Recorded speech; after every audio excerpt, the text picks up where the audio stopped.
there's still a year to go. And I know we want to see instant results with England. Everyone wants to see it straight away, and I'm as frustrated as anyone out there. But there is... I'm disappointed in the way we played, though. Forget the team selection. Yeah, the actual way we're playing with sideways, fear. backwards. There's a bit of fear. There's no risk-taking. There's no dynamism. No, look at PSG, right, Jay? So for me, they've been the team of the season. Yeah. Young, energetic. They went away from the superstars. We've gone with young, vibrant players who want to move the ball, get it quick, get it out. They play it out from the back, bang, bang, bang. They move it quick, and it goes into your winger. Yep. As soon as it's into the winger, Dembele or Kvaratskhelia, they get it. They're at you. They're not afraid to give the ball away. They give it away. But what they're going to do is they're going to drive with the ball. They're going to make something happen. They're going to get you off your feet.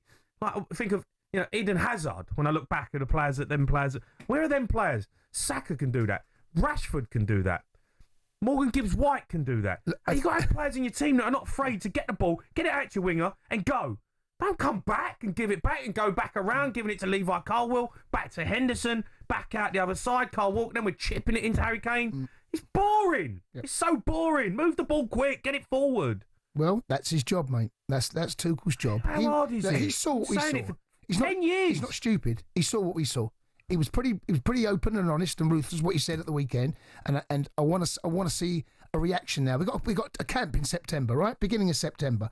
Now we really want to see, what has he learned from these last two games? What has he learned? What has he seen? I'd love to sit down and go. I'd love to sit down in a debrief England dressing room and see what they actually go over, what they're actually looking at. Tomorrow on talkSPORT, that's Adrian Durham and Stuart Pearce's job. Thomas Tuchel, please, with Adrian Durham, please, lads, ask him, what is he saying to the players? I don't think Ada will shy away somehow. Tell him, why are you not moving it quick? Why are we not expressing ourselves? Why are these players not going after teams? They do it for their club team. I mean, exactly. I see Saka doing it in an Arsenal shirt. Cole Palmer. I see Palmer doing it in a Chelsea shirt. He'd give the ball away 5 times. But it's that one pass that matters. Why at international level is it always sideways and backwards? I don't know, Don't see Spain doing that. It's just England. It's who we are, mate. I know, mate, but it's so frustrating. Every team, every manager I watch, every time I watch England play, I'm like, oh my God. It's like if you squint, you can almost see like Southgate. Can. And I've seen that sort of before. But don't forget also, Southgate, everyone was saying when we went to the major tournaments, right, everyone would say it, the year before, we got no chance of getting the final, we got no chance of doing anything. He proved a few pit wrong. Yeah, we come up short. We have got a better... Jay, we're better than that. We are way better right? than that. Okay, we're These better players are better than that. So Tuchel, get your finger out and get it right. Okay, keep your calls coming in. 03 717 22 3344. We're going to hear from an explosive Harry Kane as well. He wasn't happy with England's disallowed goal tonight. You're listening to the Sports Bar on talkSPORT with TalkSport. Download the new talkSPORT.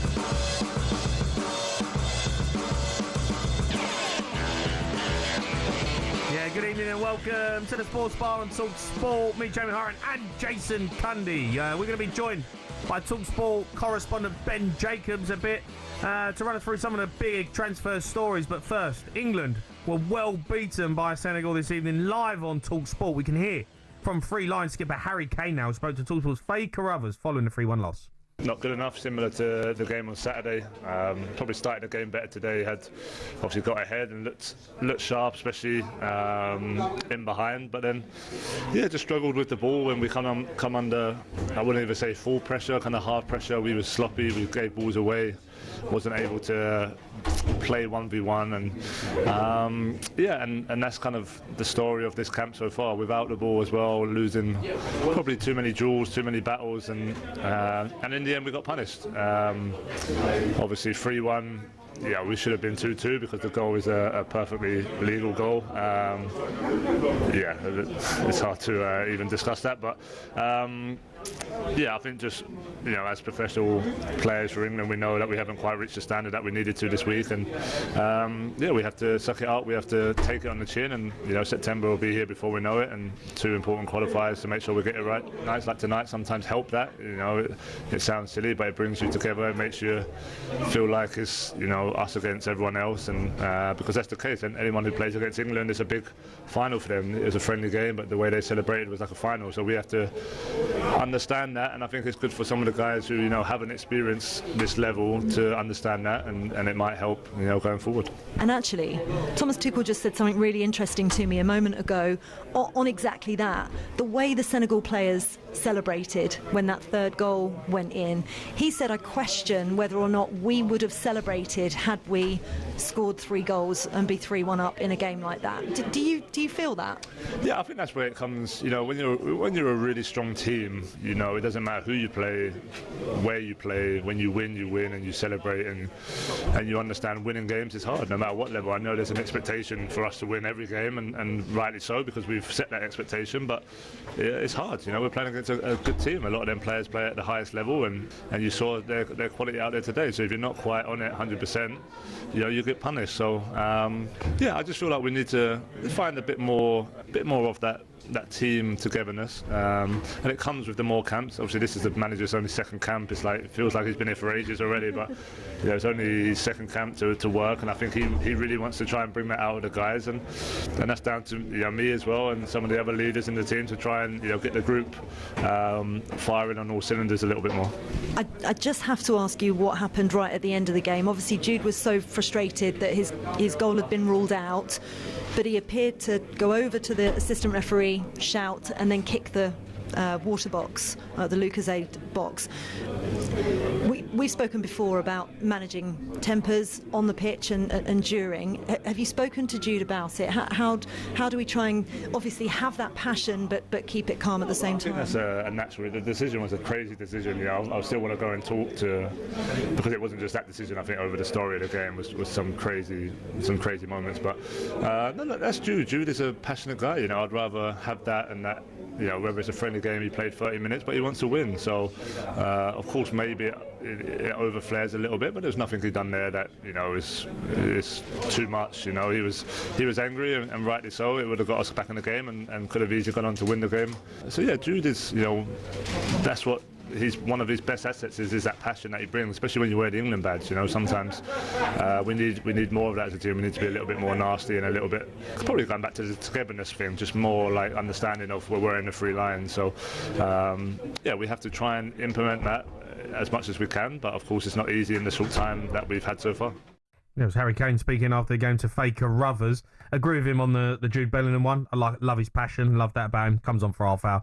Gets the I've not got a problem with that whatsoever. What I do disagree with him on about, and Thomas Tuchel in that fact that it's about Senegal celebrating the way they did, and would we celebrate like? Well, no, you wouldn't celebrate like, because if you beat Senegal 3-1, it's business. That's the job. England are far superior than Senegal in all areas. So that's like That's like Man City beating Southampton. You're meant to go and win them games. You're meant to win them games. Senegal win that game. It's unbelievable. Of course they're going to celebrate. It's a massive moment for them. We celebrate like that when we beat Spain, and we beat Portugal, we beat Germany. All this, we hardly celebrate them. Well, yeah, but at the end of the day, they're the moments that you do celebrate. You don't celebrate beating Senegal.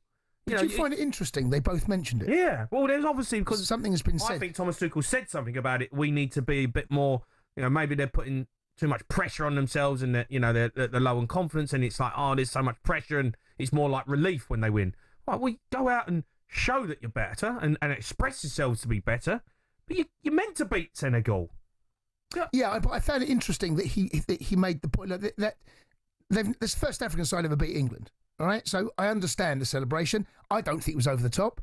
That was a big moment for them in the history of their federation, and even in the dressing room as well. But I find it really interesting that Tuchel mentioned and Kane, that they both mentioned the celebrations there. Now, I'm with you on that one. You don't go jumping up and down. You want to score, you want to celebrate. You should always celebrate a goal. Yeah. Especially at international level. But I don't know whether England will be doing that. You're right. If we win something or we beat a big dog, we save it then. Yeah. By the way, just on that, I've had a look at England's games coming up, right? Cool. There's 3 camps.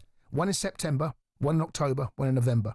Right? Do you remember that last season, right? A lot of football. And we've got Andorra and Serbia, both in qualifiers in September. Then we've got Wales.